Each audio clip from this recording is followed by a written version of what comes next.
کو نام رکھنے چاہیے جو اسلامی ہو، جو صحابہ کرام کے نام ہو، بہتر ہے ایسے نام رکھے جائیں۔ عبداللہ، عبد الرحمن، یہ نام اللہ کو بہت پسند ہے، تو اس طرح کے نام رکھنے چاہیے۔ نماز کے بعد ذکر اذکار کے بعد ہاتھوں کا چہرے پر پھیرنا کیسا ہے؟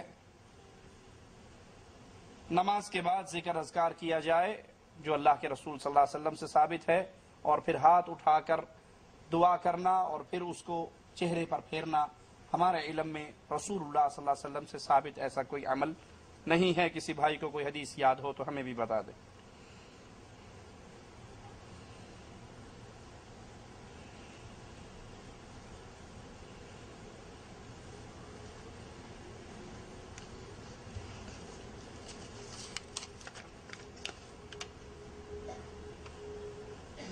صلاۃ وتر نماز میں دعائے قنوت کے بعد اپنی زبان میں دعا کر سکتے ہیں۔ نماز کے دوران دعائیں عربی میں جو دعائیں ہیں قرآن میں موجود ہیں، احادیث میں موجود ہیں، وہی دعائیں کرنی چاہیے۔ اپنی زبان میں دوران نماز دعا نہیں کرنی چاہیے، واللہ اعلم۔ ایک شخص کا نکاح ہو جاتا ہے، وہ تھوڑے دن کے بعد وہ رزق کی تلاش کے لیے نکل پڑتا ہے، تو یہ کیا ٹھیک ہے؟ کوئی حرج نہیں۔ اگر انسان نکاح کے بعد، شادی کے بعد رزق کی تلاش کے لیے کسی اور ملک میں جاتا ہے، لیکن اس کو اپنی بیوی سے اجازت لینا ضروری ہے، اور جتنے عرصے کی وہ اجازت دے اتنا عرصہ رہنا چاہیے۔ حضرت عمر نے 4 مہینے کا قانون جاری کیا تھا کہ کوئی جہاد کے لیے بھی جائے تو وہ 4 مہینے کے بعد واپس اپنے گھر لوٹے۔ جو انسان داڑھی منڈواتا ہے وہ کتنا گناہ گار ہے؟ داڑھی منڈوانے والا رسول اللہ صلی اللہ علیہ وسلم کی سنت کو ترک کر رہا ہے اور بہت بڑا گناہ ہے۔ شیطان کا ہم نوا اور ہم پلہ بن رہا ہے، کیونکہ شیطان نے کہا تھا کہ میں ان بندوں سے وہ کام کرواؤں گا، یہ تیری بنائی ہوئی تصویر کو بگاڑیں گے، جانوروں کے کان کاٹیں گے۔ تو مالک نے کہا تھا میں نے اپنے بندوں کو بڑا خوبصورت پیدا کیا ہے، جو تیرے راستے پہ چلیں گے وہ کریں گے، جو میرے بندے ہوں گے وہ یہ کام۔ تو جو انسان داڑھی کاٹ رہا ہے وہ خود سوچ لے وہ اللہ کو راضی کر رہا ہے یا شیطان کو راضی کر رہا ہے۔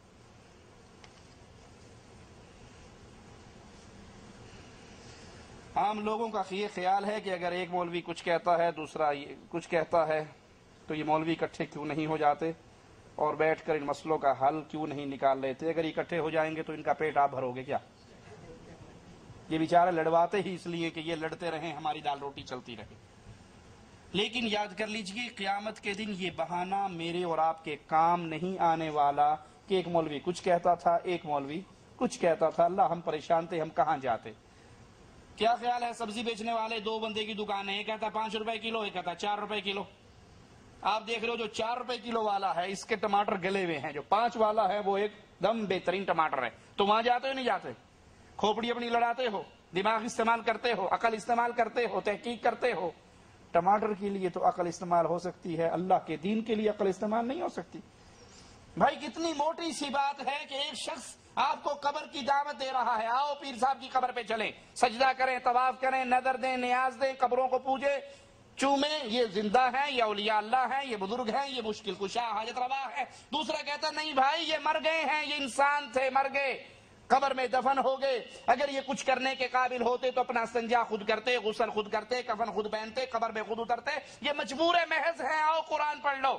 ایک اللہ کی توحید کی دعوت دے رہا ہے، ایک غیر اللہ کی پوجا کی دعوت دے رہا ہے۔ آپ کہتے ہیں اے بھی ٹھیک ہے وہ بھی ٹھیک ہے، جڑا جتھے لگا ہے ٹھیک لگا، سانوں پتہ کوئی نہیں۔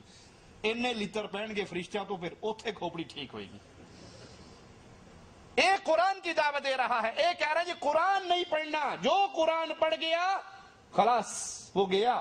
مولوی زکریا صاحب بھی کہتے ہیں قرآن پڑھنے سے پہلے 15 علوم پڑھنے پڑتے ہیں، نہ ایڈے اوکے ہوئیے، نہ 15 پڑھیے، نہ قرآن سمجھیے کھیڑی مکھی۔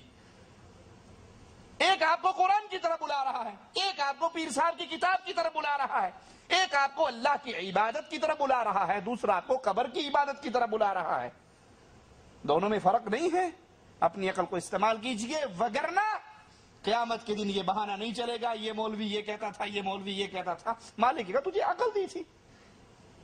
سوچئے آپ میں سے کتنے بھائی ہیں جو ڈرائیور ہیں، کتنے بھائی ہیں جو انجینئر ہیں، کچھ ڈاکٹر بھی ہوں گے۔ کیا خیال ہے ماں کے پیٹ سے نکلتے ہی ڈرائیور تھے، نکلتے ہی انجینئر تھے، نکلتے ہی ڈاکٹر تھے؟ نہیں، پیٹ پالنے کے لیے یہ سارے دھندے میں نے اور آپ نے کیے یا نہیں کیے؟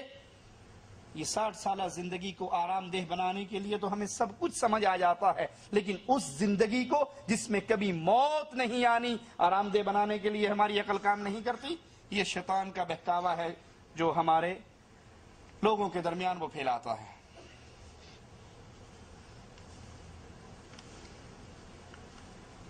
جو شخص نماز نہیں پڑھتا اس کا کیا حکم ہے؟ نماز مسلمان اور کافر کے درمیان فرق ہے۔ جو نماز نہیں پڑھتا وہ مسلمان نہیں ہے۔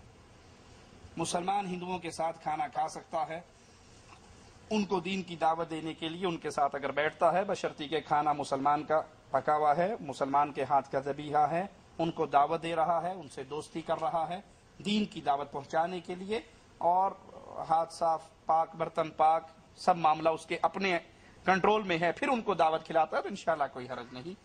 نیت یہ ہو کہ میں اس کے ذریعے، اچھے اخلاق کے ذریعے ان تک دین اسلام کی بات پہنچاؤں گا۔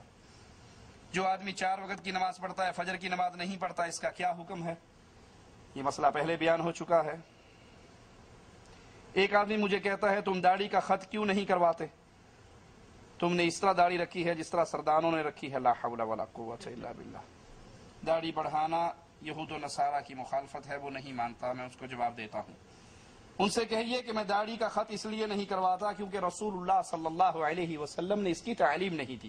جس چیز کی تعلیم رسول اللہ صلی اللہ علیہ وسلم نے دی ہے وہ کیا ہے؟ وفر اللحا، اپنی داڑھیوں کو معاف کرو، اپنی داڑھیوں کو لٹکاؤ۔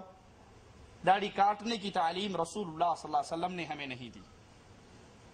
نبی کریم صلی اللہ علیہ وسلم جب وفات پا گئے تو اس کے بعد مسجد نبی میں امامت کس نے کروائی؟ ابو بکر صدیق رضی اللہ عنہ وارضاہ، وہ صحابی ہیں جنہیں رسول اللہ صلی اللہ علیہ وسلم نے اپنی زندگی میں بیماری کے آخری ایام کے اندر امامت کے لیے کہا۔ وہ آپ کی زندگی میں بھی نماز پڑھاتے رہے اور آپ کی وفات کے بعد بھی نماز پڑھاتے رہے۔ بعض لوگ اپنے ممالک میں سعودی عرب کے حساب سے روزے رکھتے ہیں، ایسا کرنا صحیح ہے؟ ایسا کرنا غلط ہے۔ اگر کوئی شخص سعودی عرب کے حساب سے اپنے ملکوں میں روزے رکھتا ہے تو سعودی عرب کے سورج کے غروب ہونے پر وہاں کیوں نہیں روزہ کھول لیتا؟ غروب ہونے کے لیے تو اپنے سورج کا انتظار کرتا ہے، لیکن چاند کا سعودی عرب کا انتظار کرتا ہے؟ نہیں، انسان کو جس علاقے میں وہ رہ رہا ہے وہاں کے حساب سے روزہ رکھنا چاہیے، چاند دیکھ کر رکھے، چاند دیکھ کر افطار کرے۔ جس آدمی نے زندگی بھر نماز نہیں پڑھی اس کا جنازہ جائز ہے یا نہیں؟ مسلم قبرستان میں دفن کیا جا سکتا ہے۔ شیخ ابن عثیمین رحمۃ اللہ علیہ فرماتے ہیں کہ جو مستقل نماز کا تارک ہے یہ کافر ہے، نہ اس کا جنازہ جائز ہے، نہ اس کو مسلمانوں کے قبرستان میں دفن کرنا جائز ہے۔ اگر کوئی شخص ایسی حالت میں نماز میں پہنچا کہ امام رکوع میں ہے اور وہ رکوع میں شامل ہو جائے، اس کی رکعت ہو جائے گی یا نہیں جبکہ اس نے فاتحہ نہیں پڑھی؟ بعض لوگ ابو بکر رضی اللہ عنہ وارضاہ کی دلیل دیتے ہیں۔ یہ مسئلہ اختلافی ہے، لیکن اس میں راجح قول یہی ہے کہ رکعت رکوع میں ملنے والے کی نہیں ہوتی، اس کو کھڑے ہو کر اپنی نماز پوری کرنی چاہیے۔ مسئلہ اختلافی ہے، دونوں طرف اقوال ہیں، اور جن کی دلیل ابو بکر رضی اللہ عنہ وارضاہ کی روایت ہے تو جواب دینے والے کہتے ہیں کہ ابو بکر جب آ کر رکوع میں شامل ہوئے تو حدیث نہیں بتاتی وہ کون سی رکعت تھی۔ پہلی میں شامل ہوئے، دوسری میں شامل ہوئے، تیسری میں شامل ہوئے، حدیث میں اس کی وضاحت نہیں ہے۔ انہوں نے سلام کب پھیرا، حدیث میں اس کی وضاحت بھی نہیں ہے۔ پہلی رکعت تھی، دوسری تھی، کھڑے ہو کر پوری کی یا نبی کے ساتھ سلام پھیرا؟ ایک طرف ایسی مبہم روایت ہے اور دوسری طرف اس کے مطابق وہ روایتیں ہیں جس میں اللہ کے نبی صلی اللہ علیہ وسلم فرماتے ہیں کہ لا صلاۃ لمن لم یقرأ بفاتحۃ الکتاب، جو فاتحہ نہیں پڑھتا اس کی نماز نہیں ہوتی۔ سبحانک اللہم وبحمدک، اشہد ان لا الہ الا انت، استغفرک واتوب الیک۔